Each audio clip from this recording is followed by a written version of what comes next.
Bienvenidos to our Andor TV review. I'm Tina, joined by the handsome Henry. Hey, what's up, guys? And we're the high ground, where we talk movies and TV. Nice. We're excited today to talk about the latest Star Wars series on Disney+.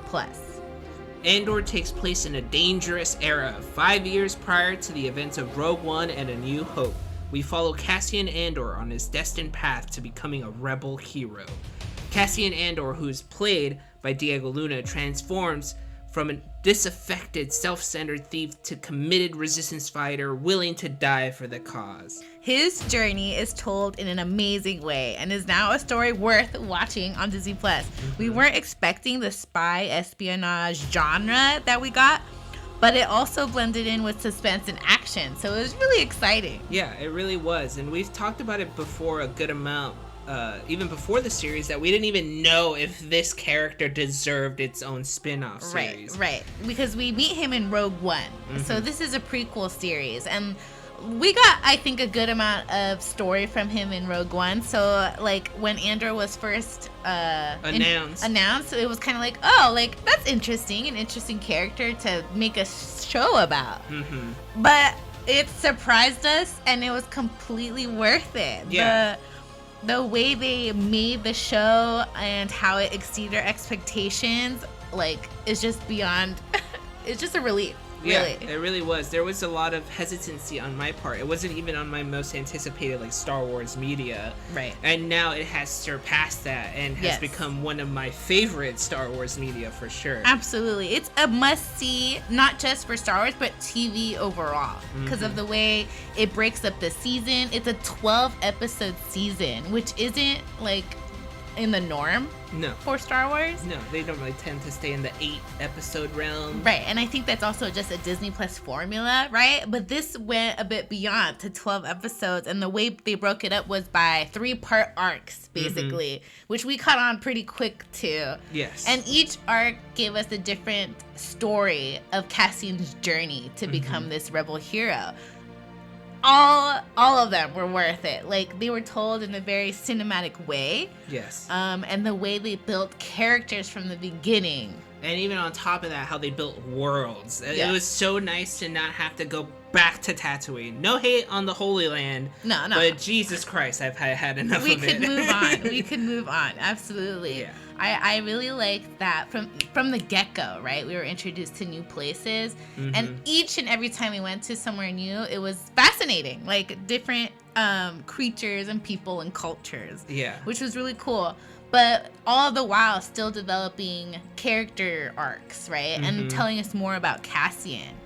So they did a great job in terms of having us invest as an audience into these characters that we didn't even know if we were going to keep watching. Yeah. Because we said goodbye to a couple of characters pretty quick, right? Like, as soon as the arc ended, yes, it kind of, like, led to a new chapter. So it was awesome for characters to return and still develop their stories. Yeah, and have a very satisfying conclusion that not only leaves you happy and felt like that series, watching the series was worth it, but also actually kind of makes you want to dive more into it. Like, some of those characters. Into some of those characters. Not only our main character, but some of those side characters, which is really good storytelling because you really care about them. And there were a lot of characters that, for me, I feel stole the series as well.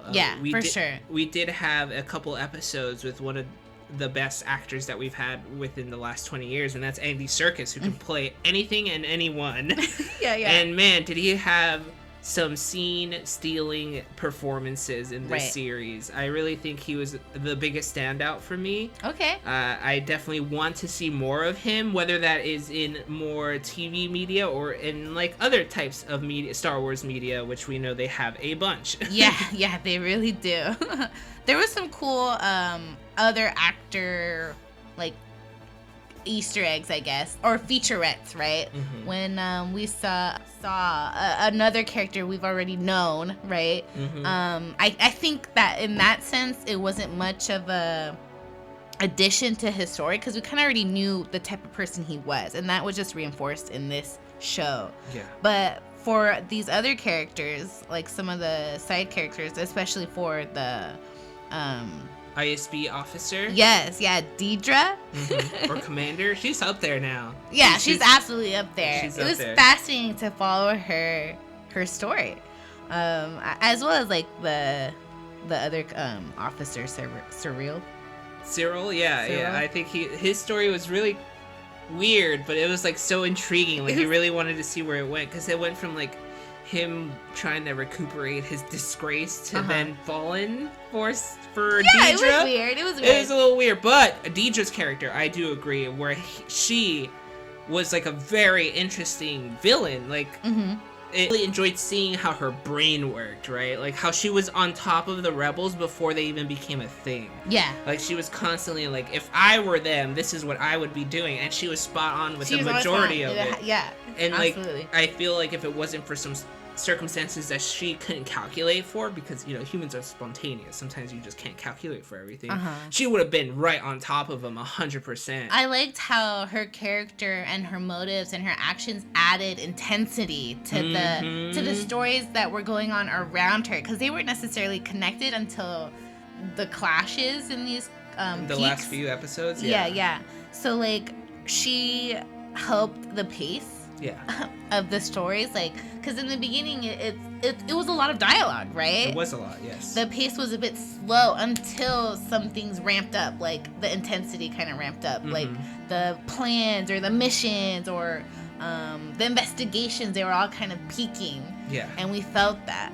And they were intense. Yeah, and that's what I would say was where Andor shined, was their dialogue, was their character development. Like a lot of it, like you said, is just them talking, but I was intrigued throughout the whole thing. It felt like I was like getting a sneak peek of like the inner workings of not only how the rebels thought, but also how the ISB thought, which is the Empire, and it was just so interesting in seeing how they constantly are butting heads. Yeah, I think that's a great segue to like talking about how Andor has elevated Star Wars storytelling in general, right? Like, it kind of met the expectations that the Mandalorian set for multiple reasons. Yes, they did a great job in expanding the universe and expanding Star Wars as a whole.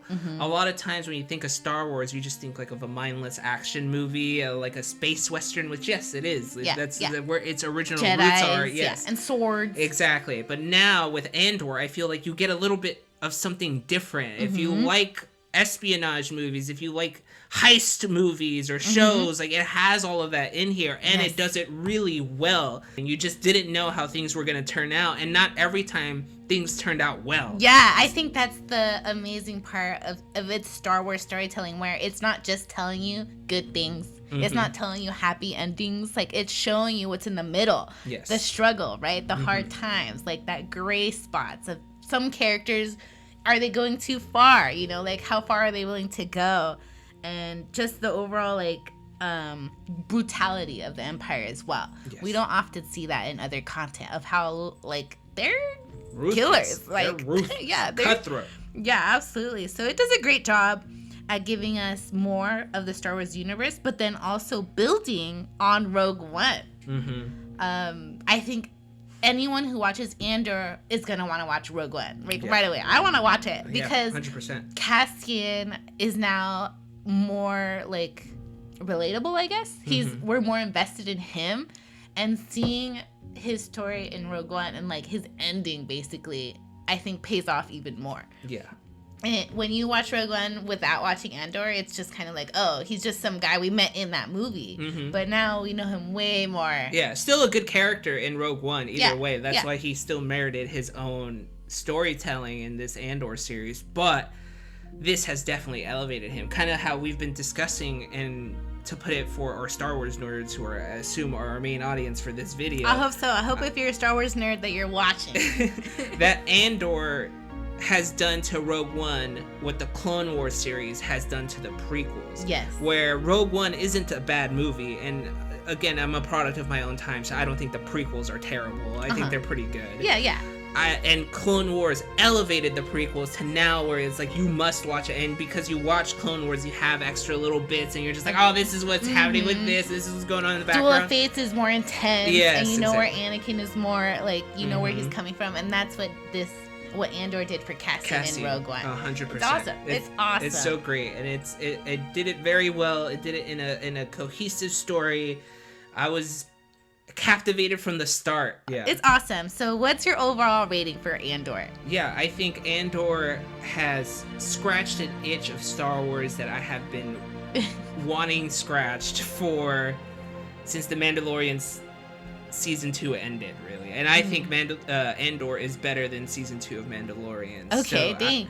I would say Andor is a 9 out of 10 for me. Wow, for TV. Just in general. It's so good. It's so good. Yeah, I'm right there with you. I honestly still want to give it a 9.5. Like, it's really good for what it does to Star Wars and what it's done for Disney Plus too, in my opinion. Like the content they're producing on Disney Plus. Again, it's showing us that they can do the cinematic quality shows. Yes. And I'll invest in it 100%. If they give us more of this type of Star Wars, like, give me more. Take my money. I think they found their footing. I think this is one of those that I would recommend to the general audience. For sure, yeah. Kind of like The Mandalorian. Yeah. Because it's not your typical Jedi, you know, like it's not the same story where someone might get bored. It's intense. It's a roller coaster. It is an espionage spy.